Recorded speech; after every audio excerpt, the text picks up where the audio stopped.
Hello friends, welcome back. বন্ধুরা, আজ আপনাদের জন্য একটা অসাম সাসপেন্স মুভি নিয়ে এসেছি। মুভিটার গল্প জাস্ট মাইন্ড ব্লোয়িং। মুভিটার নাম নিঝল, যার অর্থ শ্যাডো বা ছায়া। এটি একটি মালায়ালাম মুভি। এটি এই বছরই মানে 2021 সালের এপ্রিল মাসে অ্যামাজনে রিলিজ করে। আর এই মুভিটির IMDb রেটিং 6.4 আউট অফ 10। বন্ধুরা, অ্যাজ ইউ নো, যে কোনো south Indian mystery thriller movie ফাটাফাটি হয়, তাই আমি বলবো এই মুভি এক্সপ্লেনেশন একটুও স্কিপ না করে খুব মন দিয়ে দেখে যান, কারণ এই মুভির কাহিনী আপনার মাথা ঘুরিয়ে দেবে। চলুন তাহলে আর বেশি দেরি না করে শুরু করা যাক আজকের এক্সপ্লেনেশন। মুভিটির শুরুতেই আমরা একটা ভয়াবহ অ্যাক্সিডেন্ট দেখতে পাই, একটা কার আর একটা বাইকের। সিন শিফট হয় আর আমরা দেখতে পাই শহরে প্রচণ্ড বৃষ্টি পড়ছে।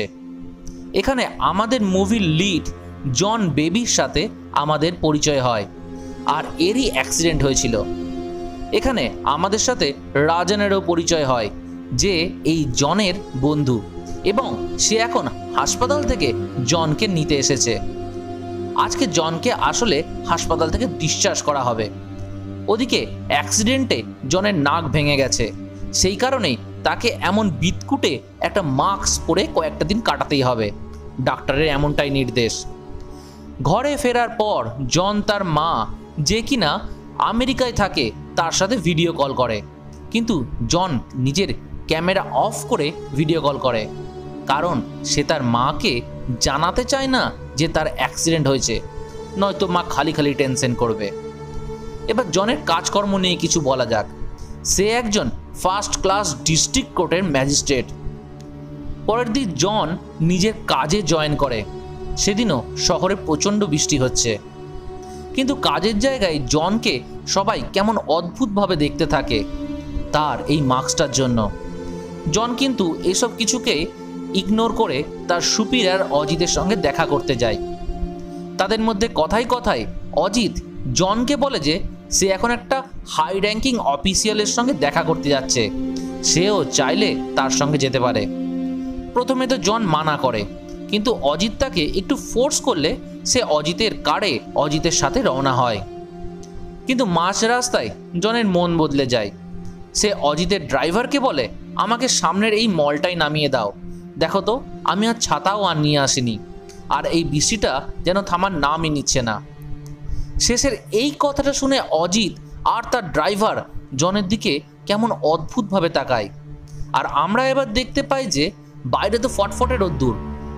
আসলে ব্যাপারটা হয়েছে যে এই অ্যাক্সিডেন্টের পর থেকে জন সবসময় বৃষ্টি পড়ছে এমনটা হ্যালুসিনেট করছে, কারণ গত কয়েক সপ্তাহ ধরে তো কেরালাতে বৃষ্টি হয়নি। অজিত জনকে বলে, জন তোমার ইমিডিয়েট ডাক্তার দেখানোর দরকার, চলো তোমাকে হসপিটালে নামিয়ে দিয়ে আমি কাজে যাব। অজিতের গাড়ি থেকে নামার পর আমরা দেখতে পাই সত্যি সত্যি বৃষ্টির ফোঁটা তো পড়ছে, কিন্তু তা জনের শরীর ভিজিয়ে দিচ্ছে না। জনও সেটা উপলব্ধি করে। ডক্টর জনকে বলে যে কিছুদিন আগেই তুমি একটা ভয়াবহ অ্যাক্সিডেন্টকে প্রত্যক্ষ করেছো, তাই তোমার পোস্ট ট্রমেটিক স্ট্রেস ডিসঅর্ডার হয়েছে, যাকে সংক্ষেপে PTSDও বলে। তবে চিন্তার তেমন কোনো ব্যাপার নেই, এটা আস্তে আস্তে চলে যায়। জনের বন্ধু রাজেন সাজেস্ট করে যে অ্যাক্সিডেন্টের পর জনের আর সেলফ ড্রাইভিং না করাটাই উচিত, তার একটা ড্রাইভার রাখার দরকার আছে। জনও এ ব্যাপারে সম্মতি জানায়। দুই বন্ধুর গল্প গুজবের মধ্যেই রাজেনের ওয়াইফ শালিনী সেখানে আসে। শালিনী অ্যাকচুয়ালি একজন চাইল্ড সাইকিয়াট্রিস্ট। সে জনকে জিজ্ঞেস করে তার এখন কেমন লাগছে, তার শরীর কেমন আছে, ইত্যাদি ইত্যাদি। এরপর শালিনী তার একটা অদ্ভুত কেস এই দুই বন্ধুর সাথে শেয়ার করতে থাকে। শালিনী বলে একটা বাচ্চাদের স্কুলে ক্লাসের মিস বাচ্চাদের একটা স্টোরি লিখতে বলে। সব বাচ্চারা তো বাচ্চাদের মতনই গল্প লেখে, কিন্তু তাদেরই ক্লাসের একটা স্টুডেন্ট একটা মার্ডার স্টোরি লেখে। একটা 8 বছরের বাচ্চার একটা মার্ডার স্টোরি লেখাটা বড়ই অদ্ভুত। এবার সেই টিচার শালিনীকে ডেকে পাঠায়। এই ঘটনার পর শালিনী টিচারকে বোঝায় যে হয়তো ছেলেটা কোনো টিভি সিরিয়ালে এই গল্পটা দেখেছিল, সেটাই এখানে লিখেছে। কিন্তু যাই হোক, ছেলেটা বড় হয়ে নিশ্চয়ই খুব ভালো রাইটার হবে, কারণ ওর লেখার হাত খুব ভালো। এরপর দিন কাইফ বলে একজন ড্রাইভার কাজে জয়েন করে। এরপর আরও কয়েকদিন কেটে যায়, কিন্তু জনের হ্যালুসিনেশন যেন কম হওয়ার নামই নেয় না। এইরকমই একদিন জন পার্কে বসেছিল, হঠাৎ তার কাছে শালিনীর কল আসে। সে জনকে ইমিডিয়েট দেখা করতে বলে। জন একটা রেস্তোরাঁয় শালিনীর সঙ্গে দেখা করে। শালিনী তাকে বলে যে কয়েকদিন আগে আমি তোমাদের একটা 8 বছরের বাচ্চা ছেলের মার্ডার স্টোরি লেখার গল্প বলেছিলাম না, ওই বাচ্চাটার নাম নিতিন। আর গেস হোয়াট, নিতিন আবার একটা মার্ডার স্টোরি লিখেছে। এবার ওর মিস সত্যি সত্যি খুব চিন্তায় পড়ে আমাকে কল করে ডাকে এবং আমাকে নিতিনের একটা রাফ বুক দেয়। তুমি দেখো জন, এই রাফ বুকে নিতিন যে স্টোরিগুলো লিখেছে সেগুলো সব মালায়ালাম ভাষায়, কিন্তু সে জন্ম থেকেই ব্যাঙ্গালোরে মানুষ, সে মালায়ালামের মও জানে না। তাহলেও কি করে এগুলো লিখলো? নিতিনের বাবা মারা গিয়েছে কয়েক বছর হলো। ওর মায়ের নাম শর্মিলা, যে একটা মোশন গ্রাফিক কোম্পানিতে কাজ করে। আর ওই কাজের জন্যই শর্মিলা আর নিতিন এখন কেরালা এসেছে। নিতিন কিন্তু তার জীবনে এই প্রথমবার কেরালা এসেছে। তার কেরালার তেমন কিছুই না চেনারই কথা, অথচ সে তার গল্পে কারওয়াট্টা বলে একটা গ্রামের উল্লেখ করেছে। আসলে ওই গ্রামটা একেবারে একটা অজপাড়াগা। এইসব কথা বলার পর শালিনী জনকে নিতিনের রাফ বুক পড়তে দেয়, যার প্রথম পাতাতে 2টো লাইন লেখা ছিল। একটা লোককে একটা বড় পাথরের সঙ্গে বেঁধে কারওয়াট্টা গ্রামের ডোবাতে ডুবিয়ে দেওয়া হয়। এটা পড়ার পর জন শালিনীকে বলে আমাকে নিতিনের সঙ্গে দেখা করতে হবে। কিন্তু শালিনী তাকে বলে যে নিতিনের মা শর্মিলা এই ঘটনার পর থেকে নিতিনের সাথে কাউকেই দেখা করতে দিচ্ছে না। আগে আমাদের শর্মিলার কাছে পারমিশন নিতে হবে। শর্মিলা কিন্তু প্রথমেই একেবারে বেঁকে বসে। সে তার ছেলের সাথে কাউকেই দেখা করতে দিতে চায় না। এবার জন একটু ভয় দেখিয়ে বলে যে যদি আপনি নিতিনের সাথে দেখা করতে না দেন তাহলে আমাকে পুলিশের সাহায্য নিতে হবে। এবার পুলিশের কথা শুনে শর্মিলা একটু নরম হয়। সে তার অ্যাপার্টমেন্টে নিয়ে আসে। এখানে সে জন আর শালিনীকে বলে আপনারা লিফটে যান, আমি সিঁড়ি দিয়ে আসছি। শালিনী বলে শর্মিলা হয়তো কার্ডিও করার জন্য লিফট ব্যবহার করে না। এরপর জন নিতিনের সাথে দেখা করে। তাদের মধ্যে দুষ্টু মিষ্টি 2-1টা কথা হয়। শর্মিলা নিতিনের লেখা মার্ডার স্টোরিগুলো জনকে পড়তে দেয়। জন বাড়ি ফিরে সেই গল্প পড়তে শুরু করে। গল্পটা অনেকটা এই রকম। কারওয়াট্টা গ্রামে একটা নোংরা ডোবা আছে যার জল সবুজ হয়ে গিয়েছে। তার আশেপাশে মেডিকেলের বেশ কিছু বোতল রাখা আছে। সেই ডোবারই পাশে দাঁড়িয়ে থাকলে কাছেই কোথাও চার্চের বেল শুনতে পাওয়া যায়। একদিন রাতে কয়েকজন মিলে একটা লোকের শরীরে একটা বড় পাথর বেঁধে লোকটাকে সেই ডোবাতে ডুবিয়ে মেরে ফেলে। এর পরদিন জন তার ড্রাইভারের সাথে কারওয়াট্টা পুলিশ থানায় পৌঁছায়। সেখানে সে পুলিশদের জিজ্ঞেস করতে থাকে যে আশেপাশে কোনো সবুজ ডোবা আছে কি, যার পাশে কোনো মেডিকেল ফ্যাক্টরি আছে এবং যেখানে থেকে চার্চের বেল শুনতে পাওয়া যায়। এই পুলিশদের মধ্যে একজন বলে হ্যাঁ স্যার, এমন একটা ডোবা আছে বটে, কিন্তু সেখান থেকে চার্চের বেল শুনতে পাওয়া যায় কিনা তা বলতে পারবো না। এরপর জন সেই পুলিশ ইন্সপেক্টরদের সাথে সেই ডোবাতে গিয়ে উপস্থিত হয়। জন পুলিশকে বলে আপনি একটা ডুবুরি লাগান, যা খরচ হবে তা আমি বহন করব। এবার ডুবুরি এসে বেশ কিছুক্ষণ ধরে সেই ডোবা জলে খোঁজ চালাতে থাকে। তারপর একসময় ডুবুরি একটা মরার খুলি উদ্ধার করে। জনের তো ব্যাপারটা বিশ্বাসই হয় না, কিন্তু এইখানকার উপস্থিত পুলিশদের কেমন জানি একটু সন্দেহ হয় জনের ওপর। তারা জনকে জিজ্ঞেস করে আপনি কি করে জানলেন যে এখানে একটা স্কেলিটন পাওয়া যেতে পারে? জন তাদের মিথ্যা কথা বলে। সে বলে আমার কাছে একটা ফেক কারেন্সির কেস এসেছিল। সেই ইনফর্মার আমায় বলেছিল যে এই ডোবাতে সেই ফেক কারেন্সিগুলোকে ফেলা হয়েছে।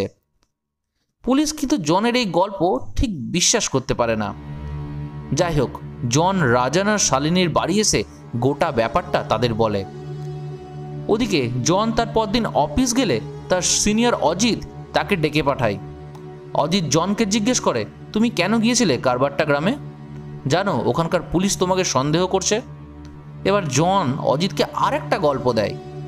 সে বলে অজিত, তুমি তো জানো আমি মার্ডার কেসে পিএইচডি করছি, আর আমি জানতে পেরেছি যে ইংরেজ আমলে ওই গ্রামের ওই ডোবাতে মানুষদের পাথরের সাথে বেঁধে ফেলে দেওয়া হতো। আমি সেটা রিসার্চের জন্যই সেখানে গিয়েছিলাম। এই বলে জন সেখান থেকে চলে যেতে নিলে অজিত তাকে গতকালের পাওয়া স্কেলিটনটার ব্যাপারে একটা ছোট্ট ইনফরমেশন দেয় যে ওই স্কেলিটনটার ফরেন্সিক রিপোর্ট আজ এসেছে এবং সেখান থেকে জানা গিয়েছে যে ওই স্কেলিটনটার মালিক প্রায় 30 বছর আগে জীবিত ছিল। এটা শোনার পর তো জন পুরোপুরি শক খেয়ে যায়। জন শর্মিলার সাথে একটা রেস্তোরাঁয় মিট করে। জন শর্মিলাকে জিজ্ঞেস করে যে ব্যাঙ্গালোরে কি নিতিনের মালায়ালাম জানা কোনো বন্ধু আছে। শর্মিলা বলে, না, এমন তো কোনো বন্ধু তার ছিল না, তবে আমি ওকে ওর মাতৃভাষা শেখানোর জন্য বারবার বলি। এরপর আমরা দেখতে পাই নিতিন আর শর্মিলার সাথে জনের দেখা সাক্ষাৎ আরও বাড়তে থাকে, আর জন নিতিনকে খুব ভালোভাবে অবজার্ভও করতে থাকে। এরই মাঝে জনের মা আমেরিকা থেকে ইন্ডিয়া আসে এবং একদিন কথায় কথায় জনের মা শর্মিলাকে ডাইরেক্ট জিজ্ঞেস করে বসে যে সে কি তার ছেলে জনকে ভালোবাসে। তো শর্মিলা নাতে জবাব দেয়। ওদিকে নিতিন একদিন জনকে বলে যে, জন কাকু, তোমায় আমি একটা কথা বলবো। জন বলে, হ্যাঁ বলো। নিতিন বলে, কাকু, আমি আরও মার্ডার স্টোরি জানি। এটা শোনার পর জন আবার শক খায়। যাই হোক, এর কয়েকদিন পরে জনকে পুলিশের এসপি ডেকে পাঠায়। জন থানায় আসলে এসপি সাহেব জিজ্ঞেস করেন, আপনি ওই স্কেলিটন সম্পর্কে কি জানেন? জন বলে, তেমন কিছুই না। এবার ওই এসপি বলে, ওই স্কেলিটন মোহন নামে একজন ব্যক্তির, যে আজ থেকে 30 বছর আগে একজন পলিটিক্যাল অ্যাক্টিভিস্ট ছিল। এবার সিন শিফট হয় এবং আমরা জন আর শর্মিলাকে একটা রেস্তোরাঁয় দেখতে পাই। শর্মিলা জনকে বলে যে আমি সুইডেন যাচ্ছি, কারণ সুইডেন থেকে আমি একটা ভালো জব অফার পেয়েছি। আমাদের হয়তো খুব তাড়াতাড়ি চলে যেতে হবে, আর নিতিন হয়তো নতুন জায়গায় গেলে এই সমস্ত কিছু ভুলেও যাবে। ওদিকে আমরা দেখতে পাই কেউ যেন লুকিয়ে লুকিয়ে তাদের দুজনের কথা শুনছে। পরে কোর্টের মধ্যেও ওই ব্যক্তি জনকে ফলো করে। আসলে পুলিশের সেই এসপি জনের পিছনে লোক লাগিয়েছিল। এর কয়েকদিন পর জন শর্মিলার সঙ্গে দেখা করে তার ফ্যামিলি সম্পর্কে জানতে চায়। শর্মিলা বলে, আমার হাজব্যান্ডের নাম ছিল শচীন। শচীন আর আমি ইন্টারকাস্ট ম্যারেজ করেছিলাম। এই কারণেই শচীনের পরিবার আমাকে আর নিতিনকে কখনোই আপন করে নেয়নি। শচীন একজন নিউজ রিপোর্টার ছিল এবং একটা লিফট অ্যাক্সিডেন্টে শচীন মারা যায়, আর তারপর থেকেই আমি লিফট কোনোদিন ব্যবহার করিনি। অপরপক্ষে আমার মা বাবা ছোটবেলাতেই মারা গিয়েছিল। এবার শর্মিলা বলে যে হয়তো শচীনের আত্মা নিতিনকে এসে এসব কাহিনীগুলো বলে যাচ্ছে। সেই দিনই জন নিতিনকে বলে, নিতিন, তুমি যে বলেছিলে তুমি আর একটা মার্ডার কাহিনী জানো, সেটা আমায় আজ বলবে? নিতিন তখন সেই কাহিনী বলতে শুরু করে। চেরেতুরা নামক গ্রামের পাশে একটা জলাশয় যেখানে মাছ চাষ করা হতো, সেখানে একটা ব্যক্তিকে মেরে তার দেহ ফেলে দেওয়া হয়। এটা শোনার পর জন চেরেতুরা গ্রামের উদ্দেশ্যে বেরিয়ে পড়ে, আর জনকে ফলো করে এসপিসের ইনফরমারও তার পিছু নেয়, কিন্তু রাস্তায় তার গাড়ি খারাপ হয়ে গেলে সে তার আর পিছু নিতে পারে না। এবার জন চেরেতুরা পৌঁছে একটা লোকাল পুলিশকে চেরেতুরা গ্রামের সেই জলাশয়ের ব্যাপারে জিজ্ঞাসাবাদ করতে থাকে, কিন্তু সে ইয়াং পুলিশ, সে বিশেষ কিছু জানে না। তাই সে একজন রিটায়ার্ড কনস্টেবলের কাছে জনকে নিয়ে যায়। সেই কনস্টেবল বলে যে, হ্যাঁ স্যার, যেখানে এই হাই রাইজিং বিল্ডিংটা দেখছেন সেখানে আজ থেকে 30 বছর আগে একটা জলাশয় ছিল যাতে মাছ চাষ করা হতো, আর এই পুরো জায়গাটা ছিল মোহন নামে একজনের। জন এবার শর্মিলাকে ফোন করে বলে যে নিতিনের সেকেন্ড গল্পটাও পুরোপুরি সত্যি। এরপর জন, শর্মিলা, নিতিন আর জনের ড্রাইভার কাইফ সবাই মিলে ব্যাঙ্গালোরে শর্মিলাদের পুরনো ফ্ল্যাটে যায় এটা খোঁজ করতে যে শর্মিলার রিপোর্টার স্বামী শচীন তার মৃত্যুর আগে কি এই কেসগুলো নিয়েই কাজ করছিল। কিন্তু শচীনের সমস্ত ফাইল, তার ল্যাপটপ সব কিছু ঘেঁটে ফেলার পরও জন এমন কিছুই পায় না যা দেখে এটা প্রমাণ করা যেতে পারে যে শচীন এই কেসগুলোকে নিয়ে কাজ করছিল।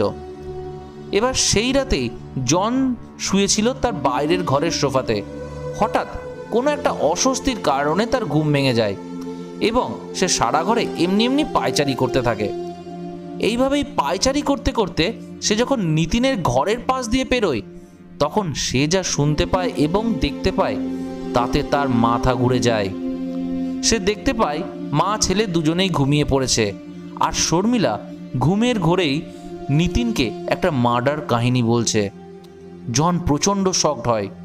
সে পরদিনই শর্মিলাকে কিছু না বলে কেরালা ফিরে আসে। সে রাজান আর শালিনীকে ব্যাপারটা বলে। শালিনী বলে শর্মিলা তার অবচেতনায় যা বলছে নিতিন সেগুলোকেই স্বপ্নে সিনেমার মতন করে দেখছে। আমাদের শর্মিলার হিস্ট্রি খুঁজে বার করতে হবে যে এই কাহিনীগুলো সে কি করে জানলো। জন কাজে লেগে পড়ে। সে অজিতের টিমকে শর্মিলার অতীত জীবন ইনভেস্টিগেট করতে বলে। ওদিকে সে শর্মিলাকে ডাইরেক্টলি কনফ্রন্ট করে। জন বলে তুমি ঘুমের ঘোরে নিতিনকে এইসব মার্ডার কাহিনীগুলো বলো। শর্মিলা পুরোপুরি অবাক হয়ে যায়। সে বলে এগুলো আমি বা কী করে জানলাম। জন বলে তুমি যেমন নিতিনের ঘুমের সময় ওকে গল্পগুলো বলছো, ঠিক সেই রকমই তুমি যখন ছোট ছিলে তখন তোমার ঘুমের সময়ও নিশ্চয়ই কেউ তোমাকে এগুলো বলতো। ওদিকে অজিত জনকে শর্মিলার ইতিহাস জানায়।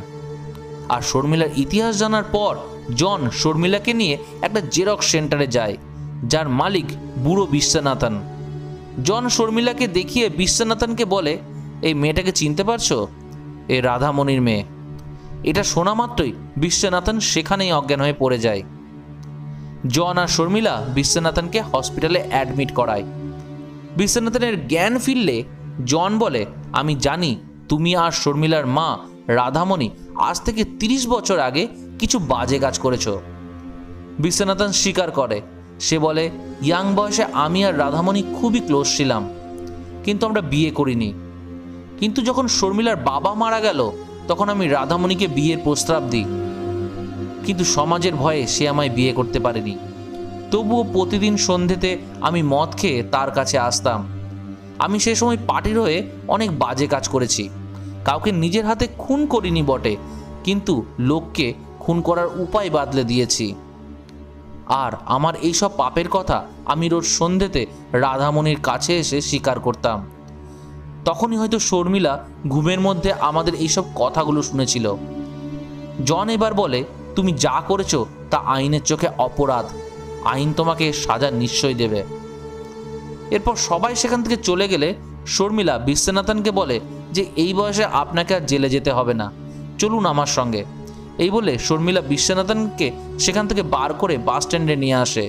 তারপর তার হাতে কিছু টাকা দিয়ে বলে যে মা মারা যাওয়ার পর আপনি আমার দেখাশোনা করেছিলেন, আপনি এই টাকা নিয়ে এখান থেকে দূরে কোথাও চলে যান। ওদিকে জন জানতে পারে বিশ্বনাথন হসপিটাল থেকে পালিয়েছে। এই সময় নিতিন সেখানে এসে বলে জন কাকু তুমি রাধামণির কথা বলছিলে না? আমি রাধামণিরও গল্প জানি। সেই সন্ধ্যেতে শর্মিলার ঘরে বিশ্বনাথন আবার ফিরে আসে। সে বলে যে তোমার ছেলে যেহেতু আমার করা হত্যার কথা জানে, তাই একদিন হয়তো তোমার ছেলের কাছ থেকে তুমি এটাও জানতে পারবে যে তোমার মা রাধামণিকে নেশার ঘরে আমিই খুন করেছিলাম। আর তার মরার পরে তুমি একদিন আমার বাড়িতে যখন ঘুমাচ্ছিলে আমি মদ্যপ অবস্থায় তোমার কাছে সেই কাহিনী শোনাই। আশা করি তোমার মাধ্যমে তোমার ছেলেও সেটা জেনে গিয়েছে। তাই আজ তোমাকে আর তোমার ছেলেকে আমি মেরে তবেই এখান থেকে যাব। এই বলে সে শর্মিলার ওপর ঝাঁপিয়ে পড়ে। ওদিকে নিতিনের কাছ থেকে রাধামণির মৃত্যু রহস্য জানার পর জনও সেখানে এসে পৌঁছায়। ওদের তিনজনের মধ্যে বেশ হাতাহাতি হয়, আর এরই মাঝে বিশ্বনাথন ব্যালকনি থেকে পড়ে মারা যায়। এরপর আমরা দেখতে পাই শর্মিলা আর নিতিন সুইডেন যাওয়ার জন্য রেডি হচ্ছে।